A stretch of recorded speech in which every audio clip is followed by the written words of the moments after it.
Hey everybody, Jeff Dorman, Chief Investment Officer at Arca, back for another edition of That's Our Two Satoshis Live, where we talk about what's going on in the crypto markets. And we picked a good week for that because there is a lot going on in the crypto markets. I'm joined here by Mihao, who is one of the best investors on the Arca team, mostly focused on private investments in our venture fund, but also into the liquid portfolio as well. Mihao, how are you? Doing well, surviving. Hi there, Jeff. Surviving. We're thriving, man. This isn't survival. This is a crypto renaissance in the bull market right now. Before we get started, though, as always, this commentary is not intended to be investment advice, investment research, or a recommendation. Please consult your investment professional for your own circumstances. Okay, before we get started, for real, as everyone knows here, we write a weekly blog. It's called That's Our Two Satoshis. It's on our website at ar.ca/blog. Two big things happened last week. The first, of course, is what happened with the banking crisis, as short-lived as it was. And honestly, most of the time we go over it here. I'm going to encourage people to actually go read the blog in this case because we put a lot of detail in there. And then the second piece of news last week was really a big down in Denver for ETH Denver, and we're going to talk about some of the themes that we saw down there. In terms of why we are really excited about the future of this industry. But before we get into Mihao's piece, quickly again, what happened here? We had Silvergate Bank was the 128th largest U.S. bank. Signature Bank was the 29th largest. Silicon Valley Bank was the 16th largest. All effectively defunct. Equity holders basically wiped out, and these banks are, while still operating in some capacity, certainly. A fraction of what they were operating at from a capacity standpoint beforehand. And I think, look, we were out in front of this one saying that this is actually wildly bullish for Bitcoin specifically, and as well as the rest of crypto, for no other reason other than it was obvious that the Fed and the Treasury and the FDIC was going to step in and backstop this because, here in the United States, at least, you can't live in a world where you don't trust your banks, right? I know FDIC protection says you only have coverage up to 250,000. It's very explicit. That should be the rule, but the spirit of the rule is that if you deposit your money at a bank, you don't have to be a top-tier hedge fund analyst reading 10Ks to feel comfortable depositing your money at a bank. The government knew that. Most people knew that.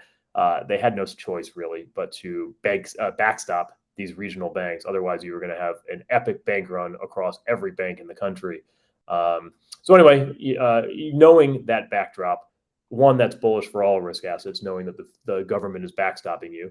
But more importantly, what it really does is it forces every small business to stop and think about what I thought was safe maybe isn't all that safe. Especially for, if you're a crypto native, you already sort of understand that Bitcoin and ETH and this idea of self-custodied bearer assets have some value because you don't have to rely on a middleman to sell it to custody your assets.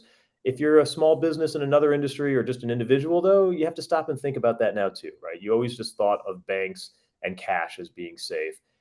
And guess what? They're not, because when you hold your assets at a bank, that's not your assets.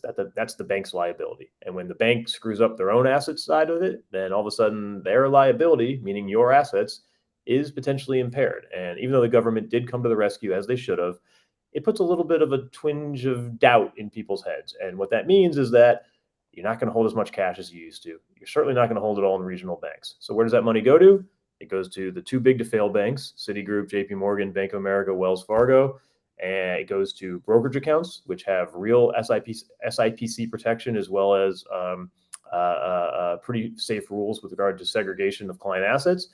And it goes into places like Bitcoin and ETH, which is a self-custodied bearer asset. So again, I encourage everybody to go read the blog. We're going to stop there and move on, but pretty big week. And again, the market reaction was just not that surprising. Regional bank stocks are going to get killed because we just found out that those can be wiped out by the government in a millisecond to protect depositors. Broader equities should be higher because it's the end of the Fed hiking regime, as well as another explicit government backstop. Bitcoin and ETH, in my opinion, will continue to go higher because they're bearer assets, and you'll probably see redemptions continue for stablecoins along the way in favor of just going directly into money markets and other brokerage accounts. So again, read the blog.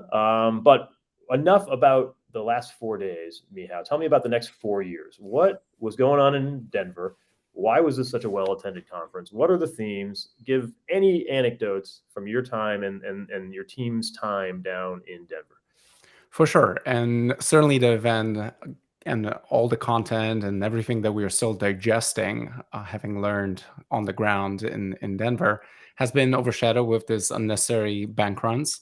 But one message that totally prevails, and one that we kind of try to capture in a piece for this week, is the eternal optimism of this space, and particularly building on what has us excited, many other builders and developers in the space excited about, and subsequently, of course, investors and asset allocators. There are several very important themes that kind of have taken a center stage at ETH Denver, and ones that we wanted to kind of convey because, to a large extent, we expect few of those to be very meaningful, not only for some of the founders and builders that we track very closely on our private market side, but more importantly, the knock-on effect that we'll have on some of the innovation in the token world. So both kind of liquid and illiquid strategies kind of come together for what essentially has become a bit of a festival. Festival of innovation in and around blockchain. Started out with Ethereum all those 6 years ago. I remember actually vividly attending while still in grad school, for eventually a gargantuan happening that has spanned 2 weeks earlier this month, and attracted over 20,000 attendees. That's 20,000 at the main event, which is the Ethereum Denver, the largest Ethereum-focused conference running. And then prior to that, there is the Build-a-thon, ultimately a hackathon dedicated to attracting some of the brightest among the builders to come and hack away. It is important for several reasons before we kind of dive in, the significance of the conference. One, it not only has foreshadowed, but in many ways actually ushered some of the bigger innovations that we have seen in that space over its 6-year time span. So going back even in the last 3 years, back in 2020, in February when it happened, we actually got an opportunity to hear from some of the very early DeFi projects and protocols. And this is, mind you, 6 months prior to what eventually became known as DeFi Summer. In 2021, that edition has taken place entirely in the metaverse, given kind of the COVID scares. And back then, all the rave were NFTs and conversation around NFTs just before the Top Shots took off. And then subsequently, last year, front and center DAOs have been all the talk of the town. So it is important to take a note. And I think just the sheer numbers of the attendees that have been drawn to the crowd kind of point to why a lot of people make that kind of annual pilgrimage to Mile High City.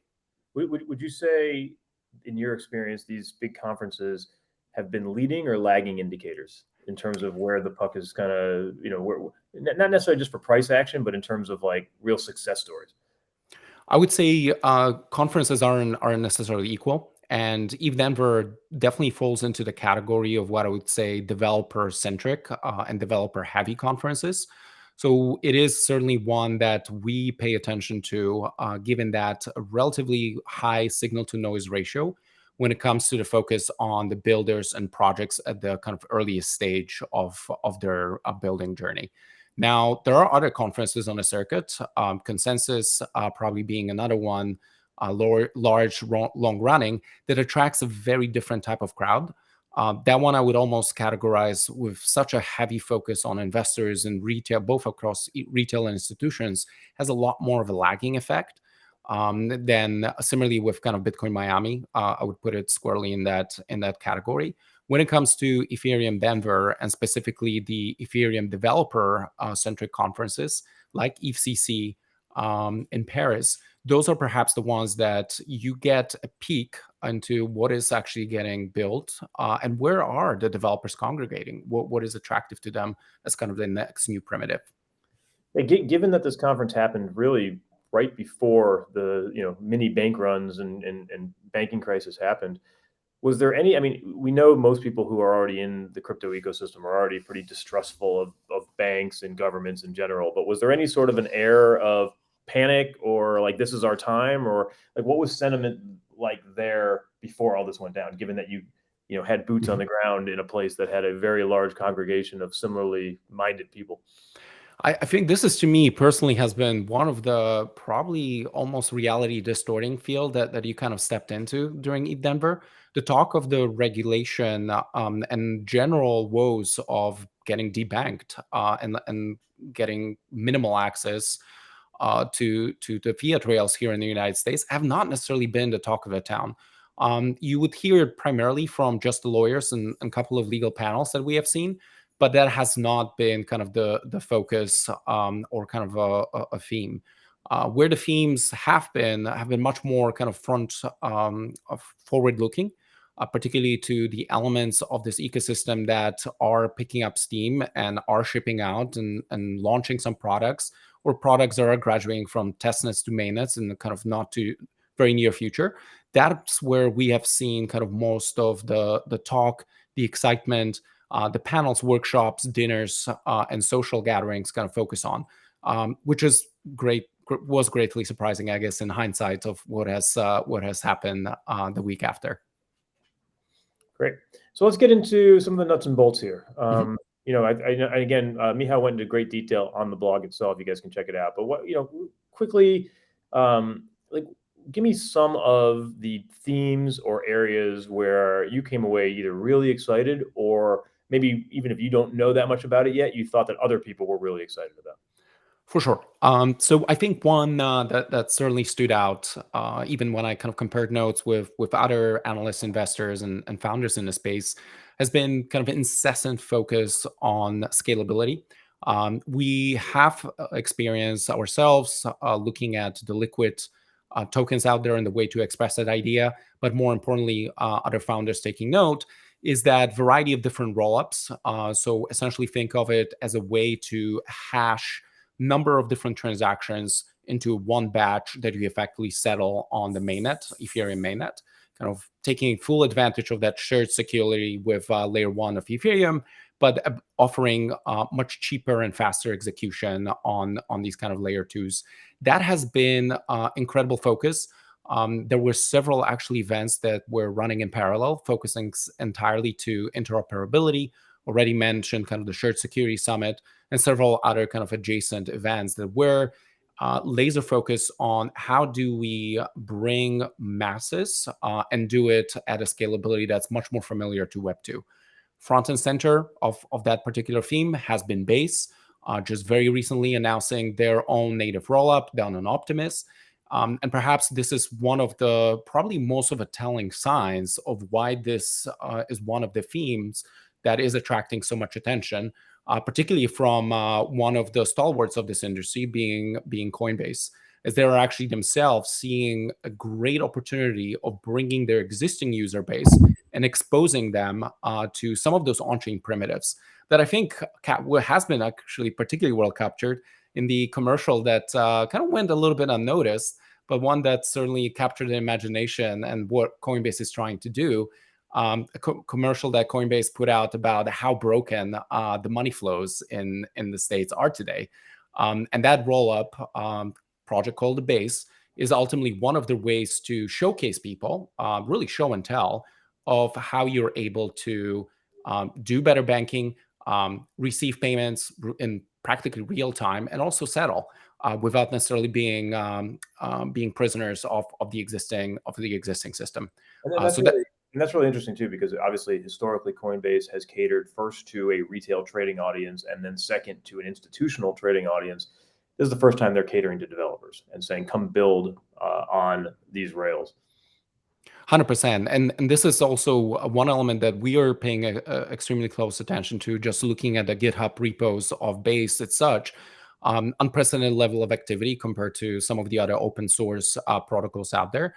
And so when Jesse Pollack, the leader of the project, came in on several, even on scheduled talks to kind of address the developers, he was very clear about the intentions, 1 million developers by next year. And certainly, we root for them and wish them well, because that will also bring a net new type of developer coming into that space, particularly getting recruited out of kind of the Web 2. Great. Okay, so besides rollups, what else? What else was you guys came back just buzzing about? Well, you can't really mention rollups without zero knowledge proofs. This is one of those particular technologies that we have outlined earlier this year as one of the 5 themes that could potentially change everything. That theme is starting to play out in very real time, and ETH Denver this year has really felt like a coming out party for zero knowledge proof and developers and projects. In prior years and months, I really felt like they had parallel tracks, almost like a shadow tracks to every major conference that attracted rather small but very dedicated and fervently following from the builders. This year, I myself and the team have been actually blown away that the proportions are staggeringly switched.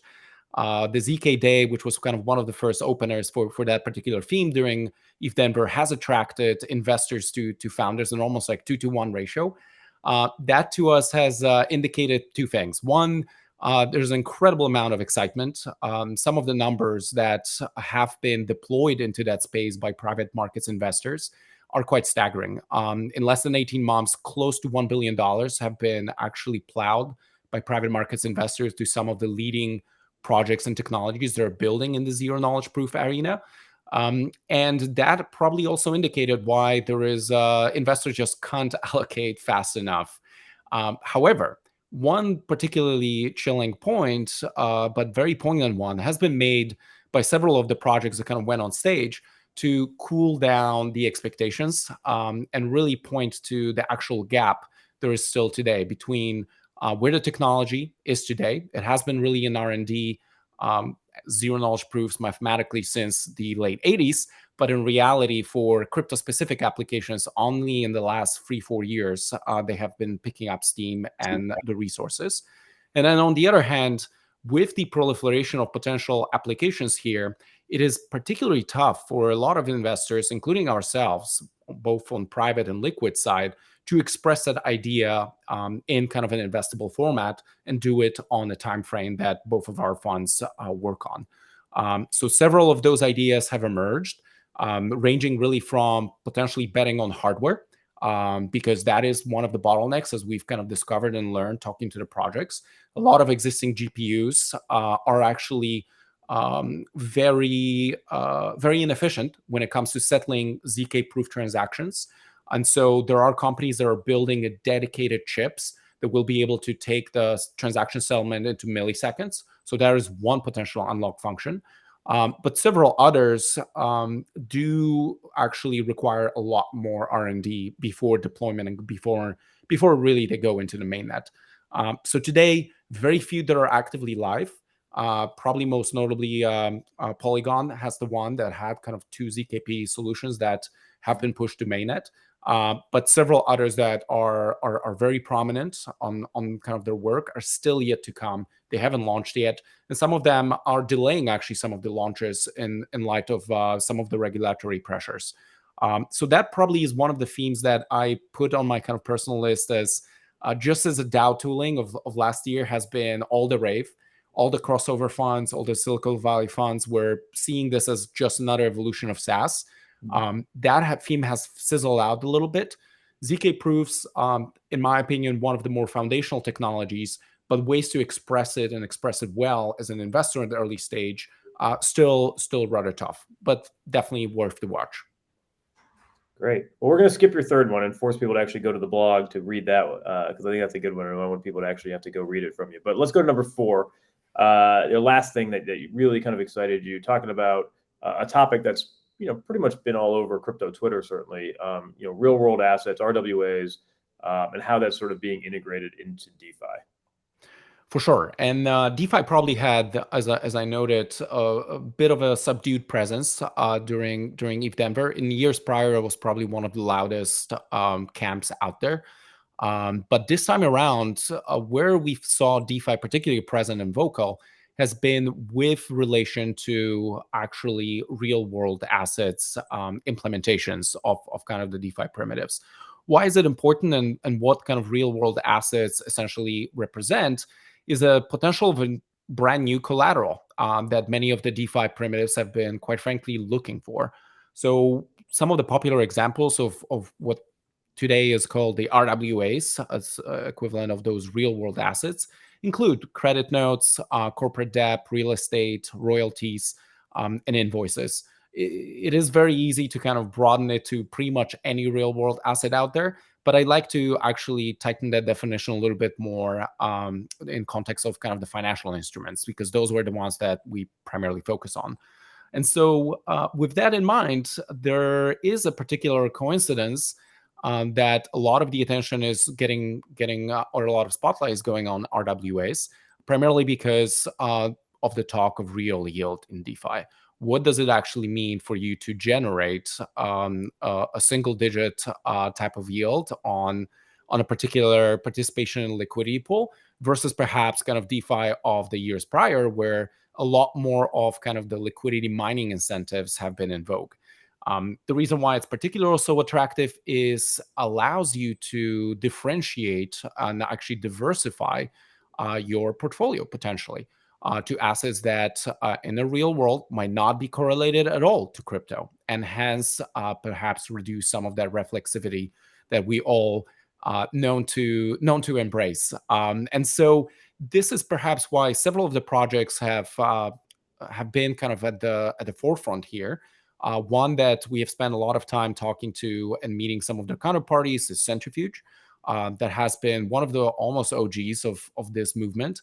One that certainly has survived through kind of the woes and growing pains of kind of an enterprise blockchain era of 2017-19, and to this day has actually found a bit of a footing, attracting very real, not only credit funds that are now popping up to do kind of on-chain credit investing, but also actual loans and loan issuers. And this is perhaps one of the elements where we're starting this very interesting and peculiar science of this early product market fit for something that sounded like an obvious idea all those years ago, but no one has really taken to the market in size yet. Well, I think there's two reasons why it hasn't. I mean, there are certain types of financing that always made sense to be on blockchain. Like receivables financing is a good example of that, right? Like, take a restaurant, for example, right? If a restaurant is just, 2 or 3 months in arrears in terms of, upfront payments versus revenue coming in, that kind of receivable financing is super easy to finance. And more importantly, it makes sense to be on chain because you can see exactly when those cash flows come in.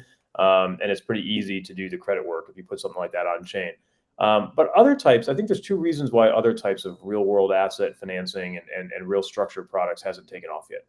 The first is that, quite frankly, nobody has put an asset on chain that anybody really gives a damn about. If you put something that people really care about on chain, people would find a way to buy it, right? Like imagine if Amazon said, you know what, we're going to delist our shares from the New York Stock Exchange or the NASDAQ, and we're only going to have our shares be tokenized and trade on T0. Guess what? People care about Amazon. They would find a way to buy that, right? You put a real world asset like that on chain, people will find a way to buy it. You put something like, I don't know, the Statue of Liberty or the Mona Lisa, something that people care about, put that on chain as a real world asset, people will find a way to buy it. Nobody really cares about some tiny hotel in, the mountains in Colorado that's $30 million. It's like, cool. It's, a good proof of concept, but nobody cares, right? So part of it is at some point, somebody's going to have to put a real asset on there that people actually want to own, and then they'll figure out how to own it in tokenized fashion. The second, more of a structured product related pushback, is that historically there's just been a mismatch in terms of the people who are crypto native versus what is offered in a structured product financing. Meaning, in the traditional finance world, if you take some sort of yield and you tranche it, and you have your AAA slice, which yields 2%, and you have your triple B slice, which yields 8%, and then you have your equity slice, typically there's unlimited demand for the AAA slice because you have all these insurance companies and other bond buyers who have to have a AAA rating. You have unlimited demand for the triple B slice because it's additional yield, and nobody wants the equity slice. So usually it's the creator of the structured product that basically takes down the equity slice and takes all the risk just to ensure that the product gets done. In the crypto world, it's the opposite. Everybody wants the equity tranche. Everybody wants the upside. Nobody wants the AAA tranche. And as a result, you just need to onboard those credit funds and those insurance funds, or you have to get ratings so that you can develop that buyer base of the lower yielding assets. So I think that can change, but I think both of those can be solved, right? You certainly can find, you're already seeing pioneers like Starbucks and Nike and Reddit, getting involved in NFTs. It's only a matter of time before you have a pioneer in real world assets. So I think that's solvable. Getting credit funds and others to actually lend at 3%, 4%, 5%. That's a little harder, just because blockchain has been viewed as such a toxic sector. It's hard to find the guys who are going to take that kind of risk, but eventually you'll get there, especially if you can get the rating agencies involved. But I think that just takes time. So what do you think is the most immediate impact, or what did you see that's like bridges us to those levels? I would say probably the area that we have seen the most activity and most of the projects kind of come out in force and actually show already some of those capital flows and participation, both from kind of issuers, but also the underwriters and investors, have been in the emerging markets and fintechs. So I've kind of alluding to one early asset class that is being targeted by a lot of the projects in the RWA place is private credit. And that is, think of it as essentially as all non-government issued credit at a measly size of about $1.4 trillion, which of course is measly in the context of your 100 trillion dollar market size of kind of broader financial assets, but is meaningful in the sense that there is a cohort or a niche of end users, both on those that are originating these type of credit and ones that actually have a great interest in finding investor into that credit. Starting out with some of the fintechs, especially fintechs that are currently active in the emerging markets, whether ones that are focusing on microloans. That has been a very popular use case that we have heard from several projects building. And there are certain markets where those microloans are particularly popular. It is no surprise that many of those markets are also dollar denominated. Looking at sub-Saharan Africa, looking at Latin America, there is a great appetite for dollar exposure, and those instruments are the ones where kind of they're finding that early home. So I would say these two are perhaps most telling, and particularly when you look at some of the trackers from RWA.xyz, very cool way to actually scope the type of activity and type of actors that are getting engaged. You can actually see that vast majority of those are outside of the United States in those emerging markets. And the vast majority of the loan issuers will be kind of sitting in that fintech alternative lenders category. Very good. Well, listen, Mia, I appreciate you coming on. You wrote a lot of great stuff, which I encourage people to check out on the blog itself. We got to cut this off because if we go any further, we're going to have to call this "That's Our 3 Satoshis" because we're bumping up on time. But Mihal, where can people find you? I know here at ARCA, we just treat you like a Brazilian soccer star and only treat you with one name. But where can they find you on Twitter? What's the best way for people to get a hold of you and learn more about what you're seeing in the market? Yeah, so just follow me on Twitter at Mihal Bene, and then otherwise follow us at ARCA. You can find me there and kind of reference links to the rest of the team here as well.